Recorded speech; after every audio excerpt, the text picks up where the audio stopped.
সোহা আজিৰ ক্লাছটো হৈছে about electrostatic potential energy আগতেটো আমি পঢ়ি আছিলো কি about electric potential পঢ়ি আছিলো গটিকে electric potentialৰ এক্সপ্ৰেশনটো উলিয়াবটো শিকাইছো electric potentialটো আমি কিহেৰে ডিনোট কৰো v ৰে ডিনোট কৰো হয় এতিয়া এই পইণ্টৰ পৰা এই পইণ্টত যদি মই এটা পইণ্ট চাৰ্জ q ৰাখো দেন r ডিসটেন্সত থকা b পইণ্ট এটাত কিমান হয় electric potential v =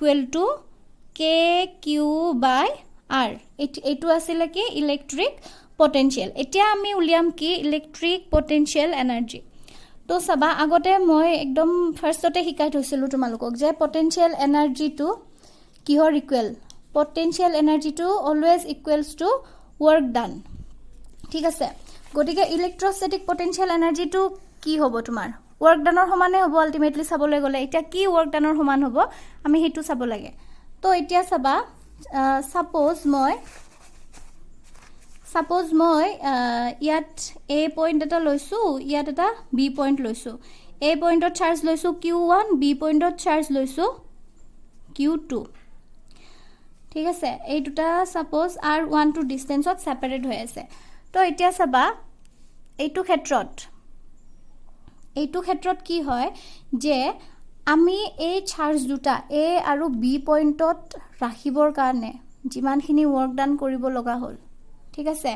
তো যিখিনি ওয়াৰ্ক ডান এটা আমি ওয়াৰ্ক ডান কৰিব লাগিব না না এই দুটা a আৰু b পইণ্টত থবৰ কাৰণে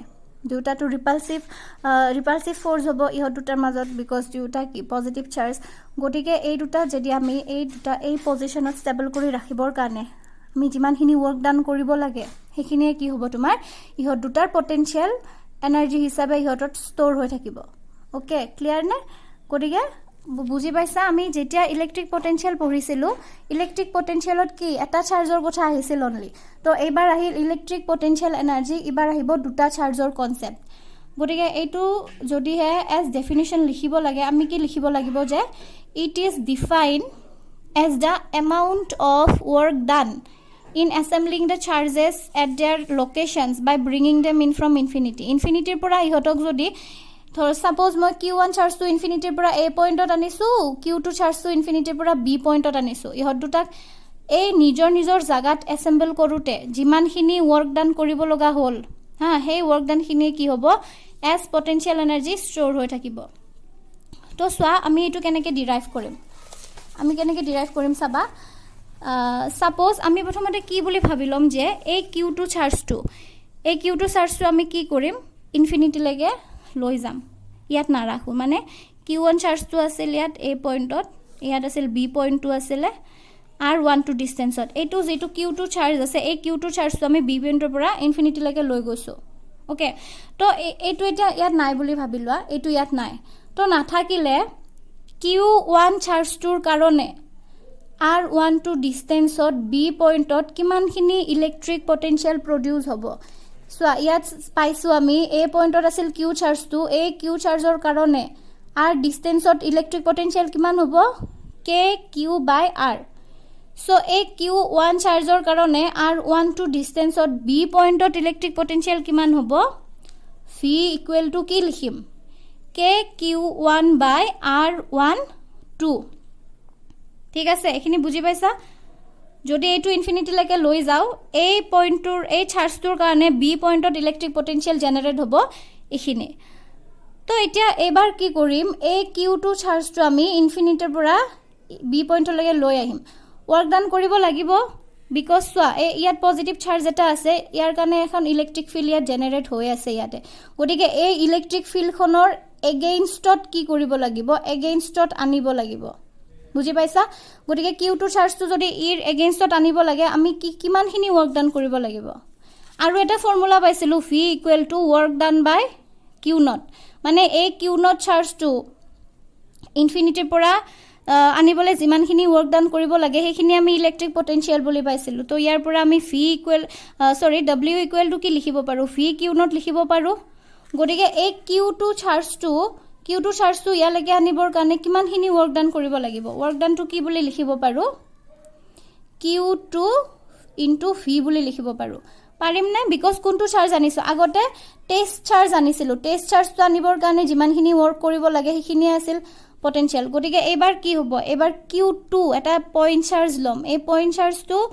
এগেইনষ্ট ইলেক্ট্ৰিক ফিল্ড আনিবলৈ যিমানখিনি ৱৰ্ক ডান কৰিব লাগে সেইখিনিয়ে ইলেক্ট্ৰিক পটেনশিয়াল হ'ব তো তাৰ পৰা মানে V ইকুৱেল টু W/Q2 হ'ব আৰু এইটোৰ পৰা আমি কি লিখিব পাৰো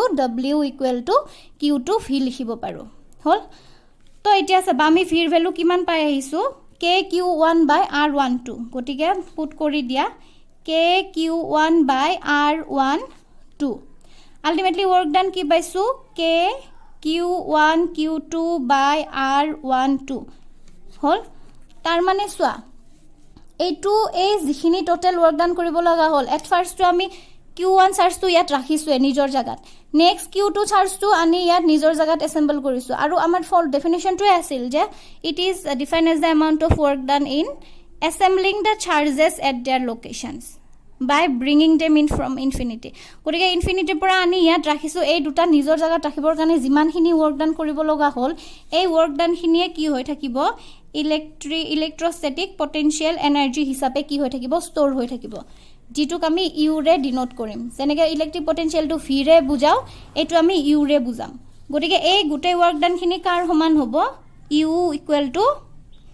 কি ইলেক্ট্ৰস্ট্যাটিক পটেনশিয়াল এনাৰ্জিৰ সমান হ'ব হেতুকে আমি ইউ ৰে লিখিম ইউ ইকুৱেল টু কি হ'ব KQ1 Q2/R12 ওকে হল এখিনি বুজি পাইছা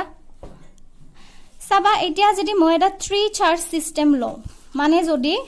প্ৰথমতে আছিল A পইণ্ট আছিল ইয়াতে আছিল B পইণ্ট A পইণ্টত আছিল Q1 B পইণ্টত আছিল Q2 চাৰ্জ তো মই যদি আকৌ এটা চাৰ্জ ধৰা এই ইনফিনিটিত এটা Q3 চাৰ্জ আছিল হেতু আনি মই ইয়াত C পইণ্টত থৈ দিলো as Q3 চাৰ্জ হল তো এতিয়া এই যেটো নতুন সেটআপ দেখালো এই সেটআপটোৰ কাৰণে প্ৰথমতেটো A আৰু B পইণ্ট আছিল ইহত দুটাকে নিজৰ জায়গা থাকিবৰ কাৰণে আমি এটা ৱৰ্ক ডান কৰিব লগা হৈছিল হেতুৱে আছিল ইলেক্ট্ৰস্ট্যাটিক পটেনশিয়াল এনাৰ্জি এতিয়া এই থাৰ্ড চাৰ্জ এটা যেতিয়া লৈ আহিলো এই চাৰ্জটো ইয়াত ৰাখিবৰ কাৰণে প্ৰথমতেটো ইয়াক ই ৰিপেল কৰিব ইয়াক ষ্টেবল কৰি ৰাখিব লাগিব ইয়াতে এটা ৱৰ্ক ডান কৰিব লগা হল নেক্সট ইয়াৰ মাজত ৰিপালশন হ'ব ইয়াক ষ্টেবল কৰি ৰাখিবৰ কাৰণে ইহতৰ মাজত এটা ৱৰ্ক ডান হল এগেইন এই দুটাটো আছে অলৰেডি ইহত দুটাকো ষ্টেবল কৰি ৰাখিবৰ কাৰণে এটা ৱৰ্ক ডান কৰিব লগা হল মানে ইয়াত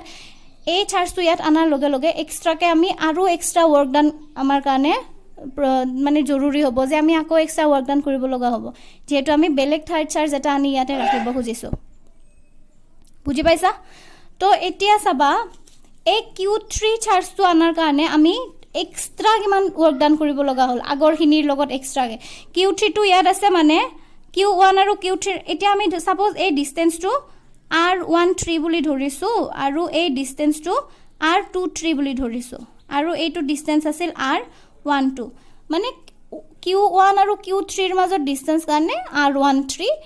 Q3 আৰু Q1 ৰ মাজত ডিসটেন্স Q2 ৰ মাজত ডিসটেন্স কাৰণে R23 আৰু 1 আৰু 2 ৰ মাজত ডিসটেন্স কাৰণে R12 ওকে তো একদম আমি তো বিগিনিংতে পাই আহিছিলো যে কিমান ৱৰ্ক ডানটো কি পাই আহিছিলো যেটা দুটা চাৰ্জ আছিল KQ1 Q2/R12 তো এটা এই চাৰ্জটো আনাৰ লগে লগে ইহতৰ মাজত এক্সট্ৰা কো ৱৰ্ক ডান কৰিব লাগিব কিমান KQ1 Q3/R13 আকৌ ইয়াতো তো এটা চাৰ্জ আছে গটিকে এইটোৱে ইয়াক ৰিপেল কৰিব বা ইউ ইয়াক ৰিপেল কৰিব গটিকে এইখিনি লগত আৰু এটা এক্সট্ৰা ৱৰ্ক ডান কৰিম কিমান KQ2 Q3/R23 এইখিনি আমাৰ হল এই অনলি এই চাৰ্জটো আনাৰ কাৰণে কৰিব লগিয়া এক্সট্ৰা ৱৰ্ক ডান খিনি হল কিন্তু অকল এই দুটা ৱৰ্ক ডান কৰি এই সিস্টেমটো আমি ৰাখিব পাৰিম নে বিকজ এই Q1 আৰু Q2 চাৰ্জৰ মাজতো ইন্টাৰেকশন হ'ব তো সেই দুটা ৰাখিবৰ কাৰণে আমি আকৌ এটা ৱৰ্ক ডান কৰিব লাগিব কিমান KQ1 Q2/R12 গটিকে এই টোটাল যিমানখিনি ৱৰ্ক কৰিব লগা হল এই সিস্টেমটো ইয়াত ষ্টেবল ৰাখিবৰ কাৰণে সেই গুটেখিনি ৱৰ্ক ডানে কাৰ সমান হ'ব ইলেক্ট্ৰস্ট্যাটিক পটেনশিয়াল এনাৰ্জি সমান হ'ব তো এইটো হৈছে যে potential electrostatic potential energy due to system of charges ইয়াত যদি চাৰিটা চাৰ্জ আহে তেতিয়া কি হ'ব ইয়াত ধৰা Q1 চাৰ্জ আছে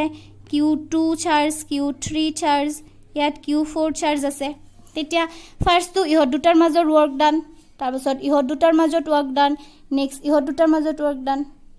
তাৰপিছত এই দুটাৰ মাজত ৱৰ্ক ডান এই দুটাৰ মাজত ৱৰ্ক ডান নেক্সট আকৌ এই দুটাৰ মাজত ৱৰ্ক ডান এই দুটাৰ মাজত ৱৰ্ক ডান নেক্সট এই দুটাৰ মাজত ৱৰ্ক ডান তাৰ মানে টোটাল ইয়াতে 6টা ৱৰ্ক ডান কৰিব লগা হ'ব আৰু টোটেল যিমানখিনি ৱৰ্ক ডান কৰিব লাগে সেই গোটেই ৱৰ্ক ডানখিনিহে এটাও বাদ দিব নোৱাৰা টোটেল যিমান ৱৰ্ক ডান হয় গোটেই ৱৰ্ক ডানখিনি কি হ'ব এজ ইলেক্ট্ৰষ্টেটিক পটেনশিয়াল এনাৰ্জি হিচাপে সিস্টেমটোত কি হৈ থাকিব ষ্ট'ৰ হৈ থাকিব বুজি পাইছানে গতিকে এইটো আছিল আজিৰ ক্লাছটো য'ত তোমালোকক মই ইলেক্ট্ৰষ্টেটিক পটেনশিয়াল এনাৰ্জি বুজালো তো ইয়াত মই এটা হোমৱৰ্ক দিম হোমৱৰ্কটো তোমালোকক গ্ৰুপত দি দিম গতিকে হোমৱৰ্কটো কৰিবা আগতে ক্লাছটো চাবা ক্লাছটো চাই হোমৱৰ্ক কৰিবা ঠিক আছে তো থ্যাংক ইউ